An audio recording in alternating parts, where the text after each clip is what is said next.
Olá, 6 horas e 55 minutos, nós estamos de volta com o Manhã no Ar. E agora a gente vai falar de dois problemas sérios de visão que podem levar à perda parcial ou total da visão: a catarata e o glaucoma. A primeira, segundo a Organização Mundial de Saúde, é responsável por 47,8% dos casos de cegueira no mundo, acometendo principalmente a população idosa. Já o segundo refere-se a um grupo de doenças oculares que provocam danos irreparáveis ao nervo óptico.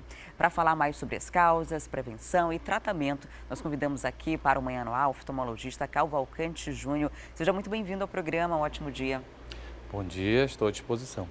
Falar de saúde é sempre bom. Numa manhã de sexta-feira, as pessoas acordando agora podem estar com uma irritação nos olhos, que pode ser um problema sério, mas que não se atentaram para isso ainda. E um dos problemas mais recorrentes é a catarata. Hoje, muita gente acaba tendo esse problema, né? Verdade. Na realidade, o olho vermelho é uma das principais queixas a nível de consultório. E nem todo olho vermelho é conjuntivite. E é a oportunidade que o oftalmologista tem de fazer uma avaliação geral do olho, inclusive para efeito diagnóstico de catarata e glaucoma. A catarata é realmente, de longe, a causa mais importante de baixa de visão, né? Sendo que a mesma, graças a Deus, é a que se pode tratar através de cirurgia. É mais comum na população idosa, mas a catarata pode atingir qualquer pessoa em qualquer época da vida? Perfeito. Na realidade, a criança já pode nascer com catarata. Quando você faz o teste do olhinho, que é a verificação do reflexo vermelho, tão famoso já pela divulgação na imprensa, por conta daquele reflexo branco nas fotos, a criança já pode nascer com ela. Então, na realidade, nós temos aqui duas lentes naturais, né? A que fica na frente, a gente chama de córnea, e a que fica internamente é o cristalino. Essa estrutura interna, ela pode nascer, a criança, ela opaca. Quando ela fica opaca, o que vai acontecer? Haverá uma obstrução da luz. A luz vai atravessar a córnea, mas não vai atravessar essa estrutura interna que é o cristalino, porque está opaca. Assim, a imagem não chegará na retina e no nervo óptico, ou seja, não vai ser processado para o cérebro. Ela não vai conseguir enxergar ou vai ter dificuldades, enxergar com vulto? Normalmente, a catarata congênita é uma catarata onde afeta toda a estrutura, então ela fica totalmente opaca, então ela não vai conseguir enxergar. Agora, a catarata tem esse caso da congênita, mas ela pode também ser adquirida. O que influencia? É uma predisposição genética? Seriam maus hábitos? O que leva uma pessoa a desenvolver a catarata? A principal causa da catarata é a senilidade, sim. Porém, quando se usa colírio inadvertidamente à base de corticoide, infelizmente pode induzir a catarata também.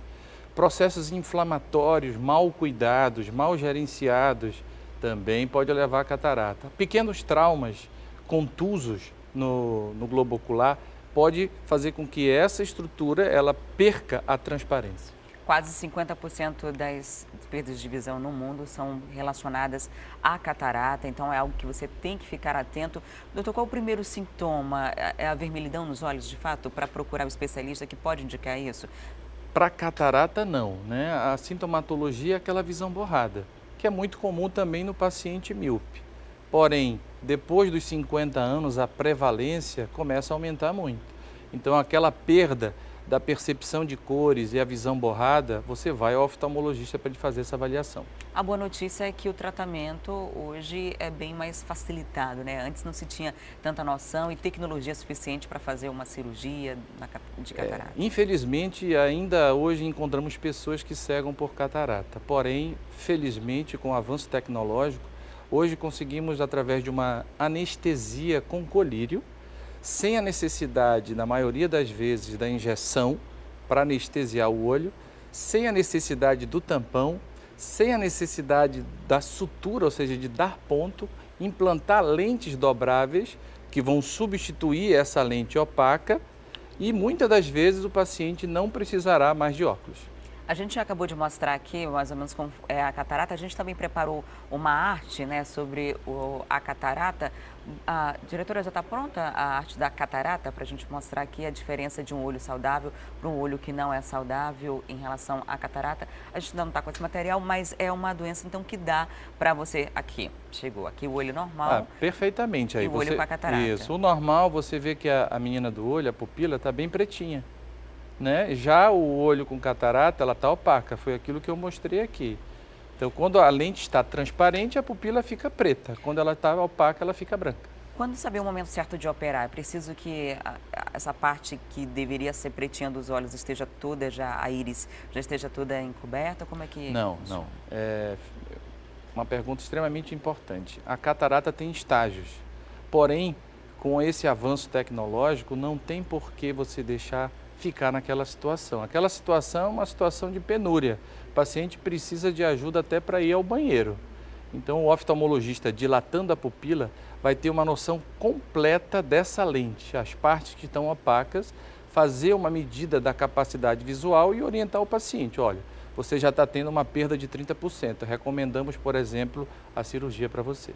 Um outro problema de saúde nos olhos é o glaucoma, que atinge também muita gente. A gente também tem uma arte para mostrar a diferença de um olho saudável para um olho com glaucoma. A gente vai mostrar agora o fundo do olho, inclusive há exames que você faz esse exame do fundo do olho, né, para identificar se existe alguma predisposição ou até mesmo já a doença. Eu gostaria que você falasse um pouquinho dessa doença e da evolução dela. O glaucoma é um pouquinho mais complicado que a catarata porque ele não dá sintomatologia, na maioria das vezes. O paciente não sente nada. Existe um glaucoma que a gente chama de glaucoma aberto, de ângulo aberto, que é crônico. Então, apenas o oftalmologista, através da avaliação do fundo de olho, ele vai conseguir discernir e suspeitar um fundo de olho suspeito de glaucoma, né? Ali o fundo de olho normal, o fundo de olho ele fica aqui atrás, nessa área em laranja. O nervo óptico ele fica bem aqui. Então, todos nós temos um nervo óptico. O nervo óptico tem uma aparência dita normal para a gente. Quando nós percebemos que ele está com uma área diferente, a gente faz outros exames além da avaliação do fundo de olho. E esses outros exames podem nos permitir a definir o glaucoma. Quais são as características dessa doença? A partir do momento que existe o glaucoma, o olho fica sobressaltado? Existe alguma identificação física assim que você percebe ou só mesmo com exames mais aprofundados? Com exames mais aprofundados, onde você verifica que o paciente normalmente ele perde a visão periférica gradativamente, comprometendo até a visão central e num estágio mais avançado ele não conseguir mais ver a visão central. A visão periférica das laterais aqui, perfeito. você não consegue... Você começa a se esbarrar com facilidade, e aí você tem que ir no oftalmologista para ele já definir se isso é um problema do nervo óptico ou pode ser um problema neurológico que afeta o campo de visão também. Nesse caso é mais difícil da pessoa identificar, né? Só quando já chega nos casos mais da evolução da doença, quando tem essas consequências já de esbarrar e de perda de visão, é que dá para perceber se você não tiver um acompanhamento oftalmológico. Porém, com a tecnologia, hoje nós temos um exame chamado tomografia do nervo óptico, onde há um escaneamento dessa estrutura e uma avaliação comparativa com um banco de dados, onde define se há uma perda dessas fibras nervosas. Com essa perda das fibras nervosas, muitas vezes o paciente ainda não sente nada, mas através desse exame tomográfico, conjuntamente com outros exames, a gente já começa a tratar o glaucoma sem que haja uma lesão do campo visual. Existe algum fator que influencia ou que agiliza esse processo de evolução da doença? Um uso de óculos inadequado, colírios, como é o caso da catarata? Existe algum fator ou é mais uma questão genética? A genética ela faz parte do processo. O ambiental seria, por exemplo, uma utilização de uma medicação que era inadvertida, o uso de corticoide.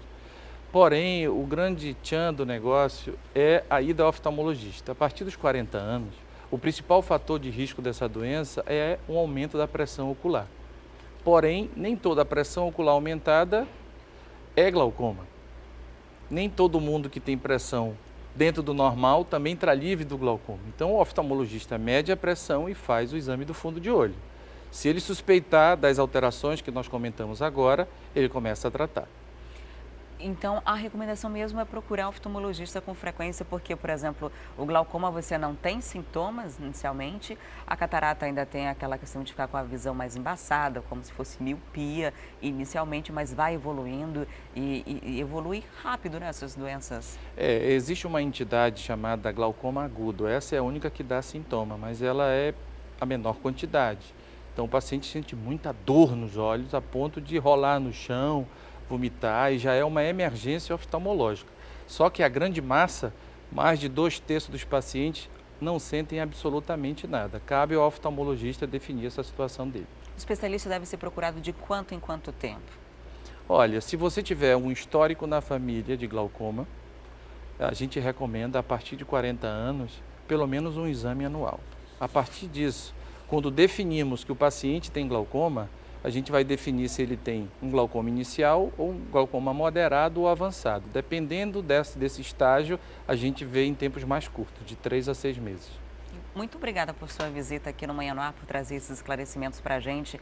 Falar de saúde é sempre bom, às vezes a gente tem aqueles descuidos, acha que não é nada, o olho está vermelho porque está com sono e pode ser uma doença. A gente falou de 2 aqui, mas existem várias outras. Então, a recomendação que a gente, que o especialista dá, é procurar sempre oftalmologista com frequência e desde criancinha, né, para garantir aí a qualidade da sua visão, também a saúde da sua visão, que é um dos sentidos mais essenciais. Muito obrigada pela sua visita no Manhã no Ar. De nada, estamos à disposição sempre.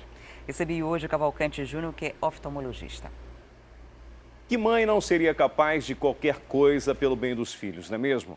E a gente traz agora a história de uma mulher que luta para conseguir tratamento para as 2 filhas.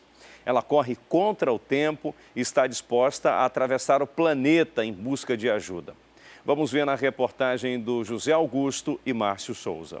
O sonho de ser mãe veio 4 anos atrás e junto com ele a missão de dar uma vida melhor à pequena Esther. Ela tem microcefalia e paralisia cerebral. Na busca por tratamento, Eudenise encontrou um hospital da Tailândia que faz pesquisas com células-tronco e consegue bons resultados na recuperação dos movimentos. E o melhor, eles aceitaram ajudar a Esther. A possibilidade da criança desenvolver na parte motora dela, sair da cadeira, andar, e isso me encheu de esperança, ver a Esther sair dessa cadeira e andar. 2 anos atrás veio outra alegria, Fabiane, a segunda filha, e uma nova história de superação. A bebê teve descolamento de retina e glaucoma, quase não enxerga, e novamente a perseverança da mãe levou a uma saída. Ela descobriu um médico brasileiro que pode devolver até 70% da visão da menina. Para isso, elas precisam viajar a Sorocaba, no interior paulista. Se a gente demorar, ela vai perder a chance de enxergar, porque o nervo óptico dela vai amadurecer e ela não vai ter mais chance de enxergar nada. É uma corrida contra o tempo. Isso, estamos correndo contra o tempo, porque quando mais passa o tempo, mais a chance vai diminuindo. Sobre a ajuda da Secretaria Estadual de Saúde, a mãe conta que recebeu a cadeirinha, fraldas, leite e o tratamento inicial da Fabiane. Mas para dar uma nova chance às filhas, tem que bancar as 2 viagens. Para a Tailândia, a dona de casa precisa de R$150 mil. Para São Paulo, R$3.500. A esperança da família está nos tratamentos médicos e também na solidariedade das pessoas. Quem quiser ajudar, a maneira mais prática é pela internet.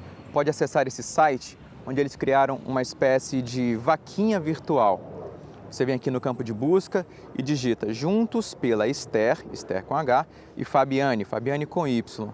E pronto, você bota para buscar e é só fazer a sua doação. A família também está arrecadando roupas e calçados para fazer brechós. Quem quiser mais informações, pode ligar no 99359-0550. Eu acredito sim na bondade das pessoas que ainda pode ajudar nesse ato de solidariedade, que todo mundo possa dar a mão, abraçar a causa das minhas filhas. E nós vamos para o intervalo comercial e daqui a pouquinho tem dica nesta sexta-feira para você se divertir no fim de semana, uma bolinha com os amigos, hein? É o nosso quadro Roteiro do Dia. Tem ainda a interação ao vivo com a Rádio A Crítica, Deilson Albuquerque e Micaela Cevalho trazem informações para a gente daqui a pouquinho. Não saia daí.